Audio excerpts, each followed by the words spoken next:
salam jumpa lagi dengan saya Muda. Nah, belakangan ini kita mendengar kabar bahwa kita ingatkan pada 2018 lalu pemerintah menggadang-gadang bahwa Indonesia mengalami banyak keuntungan, bisa menguasai 51,2% saham Freeport. Nah, belakangan tersiar kabar, terdengar cerita bahwa Indonesia justru mengalami kerugian akibat kebijakan tersebut.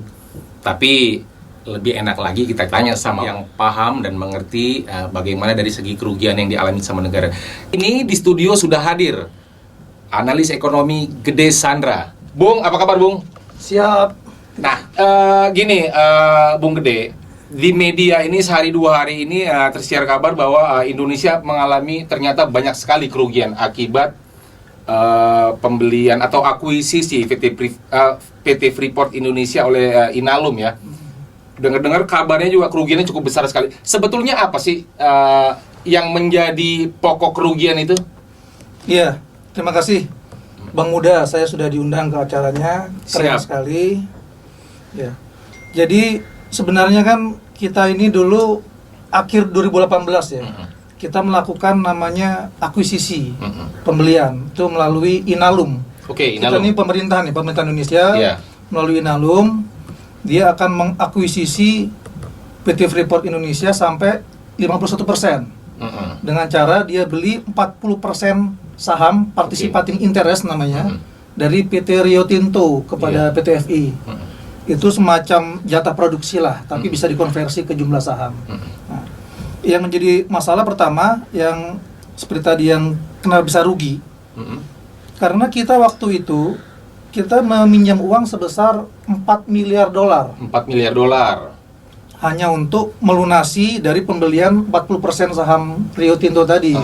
Karena harganya sekitar 3,98 miliar. Oke. Nah, 4 miliar dolar, oke, kita berhutang. Nah, ternyata ini kan saya udah punya catatannya ini. Oke. Ini ada 3 jenis surat utang dari 4 miliar dolar itu.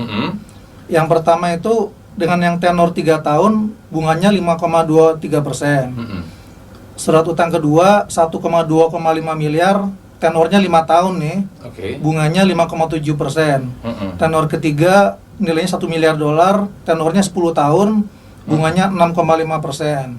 Dan tenor yang keempat 0,75 miliar dolar, tenornya 30 tahun panjang ini, bunganya 6,7%. Nah ini setelah saya hitung-hitung dengan bunga majemuk, ternyata total utang plus bunganya sampai nanti itu si 4 miliar dolar ini berkembang menjadi 5,98 miliar dolar. Naik lagi ya? Ya karena bunganya tinggi lah itu kan, bunga tinggi dan waktunya panjang. Ya, 6 miliar dolar lah kira-kira. Oke. Kita bulatin lah 6 miliar dolar. Nah, kemudian saya baca di sebuah pemberitaan ternyata tahun 2021 ini akan ada pembagian dividen sebesar 200 juta dolar dari PT Freeport. Pembagian dividen ya? Pembagian dividen Oke. kepada Inalum lah ya, karena kita punya saham 51% ya. Oke. Tapi pada berita yang sama, Dirut Inalum sendiri bilang, oh ternyata yang 4 miliar dolar ini tidak cukup, sehingga tahun 2020 dia harus nambah pinjam. Utang lagi ya? Jadi Utang ada lagi. argo cicilan ya? Karena kita tidak dapat dividen selama 3 tahun pertama perjanjiannya. Oke. Jadi 2019 kita nggak dapat dividen, 2020 kita nggak dapat dividen. Nah, tapi kan argonya udah jalan. Argo tetap jalan. Kita udah nyicil nih. Betul. Mau nggak mau 2 tahun ini udah kita ngutang lagi, nambah 2,5 miliar dolar. Iya, 2,5. Utangnya dibuat bulan Mei tahun 2020. Jadi bisa dikira-kira lah utangnya bertambah menjadi 8 ya, sekitar 8 miliar dolar gitu kan. Dan ternyata si Dirut Inalum juga bilang, karena utang yang sebesar ini, itu kita cicilan setahunnya 250 juta dolar. Nah, Setahun? setahun. Oke. Jadi kan tadi kan sudah disampaikan, kita dapat dividen nih, pendapatan 200 juta dolar. Tapi kita bayar utang keluar setahunnya 250 juta. Ada spend 50 berarti? Jadi kita masuk Iya. 200, keluar 2,5. Nambah 50 berarti Jadi ya? kita defisit 50 setiap tahun. Setiap tahun? Hanya untuk ngurusin masalah ini ya kan. Nah, ternyata tadi kan dibilang ya kemungkinan ini akan selama 30 tahun kita bisa impas ya kan, karena kan tadi total 6 miliar Iya. dolar. Kalau kita nyicilnya segitu 30 tahun. Jadi anggaplah kita 30 tahun ini stabil dengan asumsi semua sama. Jadi defisit 50 juta dikalikan dengan 30 tahun kan? Iya. Defisit 50 juta per tahun kali 30 itu sekitar 1,5 miliar dolar atau sekitar 217 triliun. Bung Gede, kira-kira sebetulnya ada solusi lain nggak sih? Artinya kan kita tahu bahwa PT Freeport Indonesia ini masih di bawahnya Freeport McMoran ya. Tuh. Ada nggak mungkin alasan kenapa nggak sekalian aja beli sahamnya McMoran? Kenapa harus PT Freeport Indonesia itu? Sebenarnya sejak 3 tahun lalu itu kita usul sering banget, baik di media, nanti ada para senior juga sudah banyak usul langsung ke menteri terkait. Apa yang seharusnya bahwa keputusan itu untuk membeli saham Freeport McMoran ternyata lebih baik daripada membeli saham Freeport ini? Iya, jadi kan yang namanya Freeport Indonesia ini kan punya induk perusahaan. Oke. Namanya Freeport McMoran. Yes, betul. Apa kodenya itu kalau di bursa saham namanya FCX. FCX, yes. Dan itu mereka terdaftar di listing ya, istilahnya terdaftar di bursa saham New York. Jadi kalau kita beli di New York sana FCX, ternyata kalau kita dengan jumlah duit yang sama kita bisa dapat saham yang lebih besar. Dan dividennya kalau itu terjadi 3 tahun lalu kita bisa 4 kali lipat dividennya. Kita bisa dapat sekitar 800 juta dolar setahun. Jadi harusnya untung dong kalau kita melakukan ini bisa kan? sampai 4 kali lipat ya? Bisa 4 kali lipat dividennya. Jadi kalaupun membayar 250 juta sebagai utang dan cicilan nggak masalah, masih ada. Ini kebijakannya tahun 2018 ya? Iya, 2018 akhir. Mau pilpres berarti. Iya. Mungkin jangan-jangan ada ya persiapan. Tapi nggak tahu, mungkin pemirsa yang akan mencerna ini sebetulnya kenapa langkah tersebut dilakukan 2018 Tapi ada gitu. satu langkah lagi yang lebih praktis daripada kita harus keluar uang, pinjam uang untuk beli-beli. Kita nggak perlu pinjam uang. Gimana Bung Gede? Kita tunggu aja sampai tahun 2021 tahun ini nih. Setelah habis kontraknya? Kontraknya habis, kita dapat 100%. Nggak usah 51%, 100%. Ya paling nanti kan ada perjanjian, Freeport tidak terima, kami alatnya minta dibeli atau gimana, ya kita beli. Kan pasti nggak akan semahal ini gitu nilainya kan. Juga terjadi namanya depresiasi sudah alat 30 tahun kan.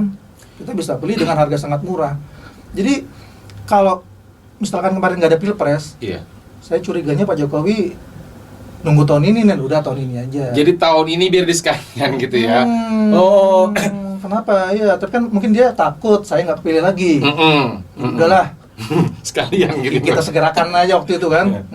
Jadi gini, Bung Gede, berarti seperti penjelasan Bung Gede tadi bahwa Indonesia ternyata mengalami banyak kerugian seperti tadi dari 200 ternyata kita harus bayar utang 250, kelebihan 50 yang kita harus nunggak gitu kan. Nah, terus itu yang pertama. Skema yang sekarang lah. Sama yang sekarang. Nah, skema ini.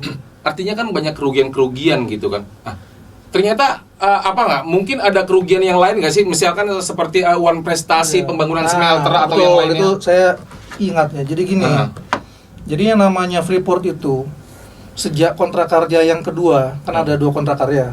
Kontrak karya kedua itu tahun 90. Itu udah berjanji. Betul. Tertulis dalam kontrak karya bahwa tahun 96 kami sudah selesai pembangunan smelter. Dicek tahun 96 belum ada kejadian apa-apa. Padahal 96 klaimnya sudah selesai pembangunan smelter, belum ada apa-apa. Oke, akhirnya diperpanjang lagi zaman berubah reformasi kan. Zaman SBY, zaman ini. Kemudian terakhir 2018 janji lagi kami selesaikan pembangunan smelter. Ternyata progresnya yang di Gresik baru 5% menurut berita ya.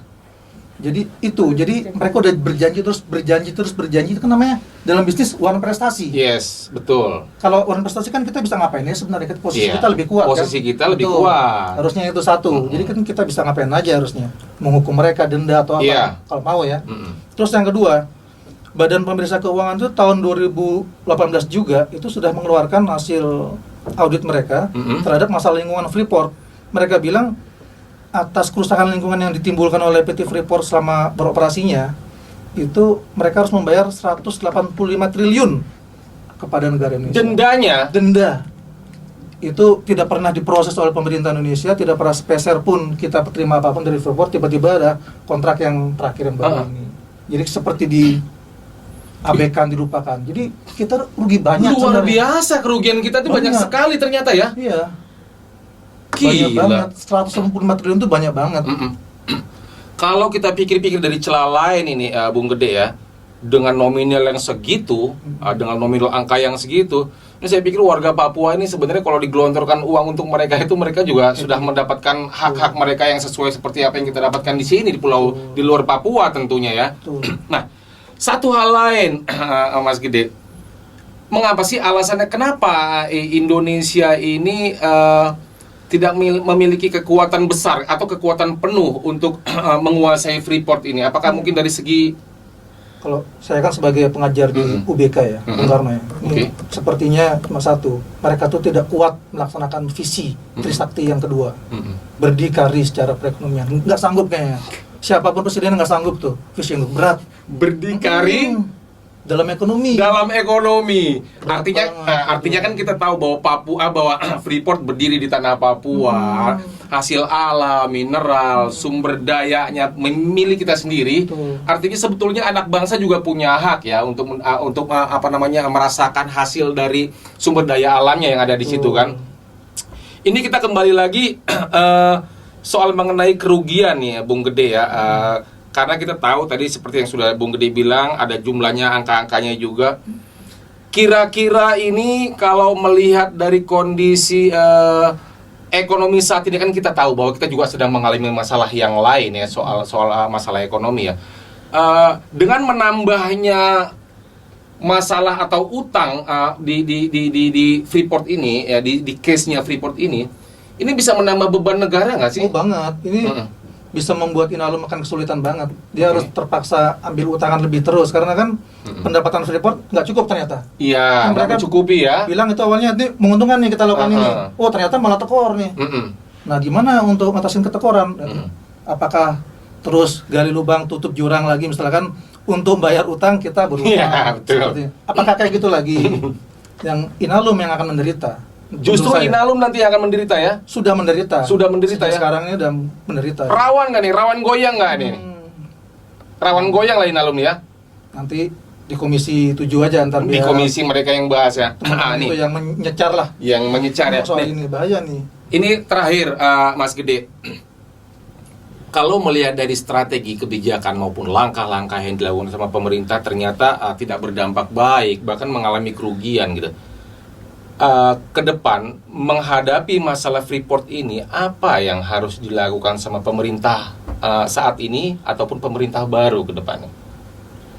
Saya rasa ya segala macam negosiasi yang sudah pernah dilakukan ya kita lakukan renegosiasi lagi. Kita batalkan yang kemarin. Kita kembalikan bahwa misalkan ya yang lebih berdaulat untuk kita, yang lebih berdikari. Kalau saya sih sederhana, saya putus aja si kontrak Freeport kan, kenapa gitu kan. Misalkan tahun ini kan juga sudah habis kontraknya, diselesaikan aja, yaudah kita bayarin alat-alatnya atau gimana. Mau wajib arbitrase juga silakan, kita perang di mahkamah. Tapi kan kalau kita yang mimpin, tapi kan bukan kita yang mimpin kan. Mungkin Pak Jokowi punya banyak sekali pertimbangan, kita tahu lah. Oke, terima kasih. Begitu demikian pemirsa, dimanapun Anda berada, bahwa Freeport adalah bagian dari salah satu sumber alam yang ada di tanah Indonesia ini. Bahwa masyarakat Indonesia juga semuanya memiliki hak menikmati, mendapatkan haknya, hasil alam yang ada di Indonesia ini. Siapapun pemimpinnya, siapapun yang menjadi leader seharusnya bisa bertindak adil dan seadil-adilnya, ya kan? Yang bisa membuat rakyatnya semakin maju. Salam jumpa lagi dengan saya tetap di Bicaralah TV bersama saya Muda. Dan terima kasih Bung Gede. Terima kasih Bung Gede ya. Sampai jumpa ya, Bung Muda ya. Jadi memang ternyata Inalum itu merugi terus gitu ya. Tiap tahun 50 juta itu ya. Dikalikan dolar 600 miliar. Dikalikan dolar 600 miliar itu per bulan. Per bulan. Per tahun. Per tahun. Per tahun. Wah, itu luar biasa sekali, tekor ya. Kalau kayak gini. Ini masalahnya memang kemarin itu pede sekali tuh mereka itu ngomongin soal 51,2. Kita seolah-olah kita sudah menguasainya gitu kan. Ayo Bung De, sambil seruput kopinya dulu. Air putih ini. Ini kopi kebetulan. Kopi Indonesia nikmat sekali dan ini pun merupakan sumber alam dari Indonesia. Terima kasih Bung De.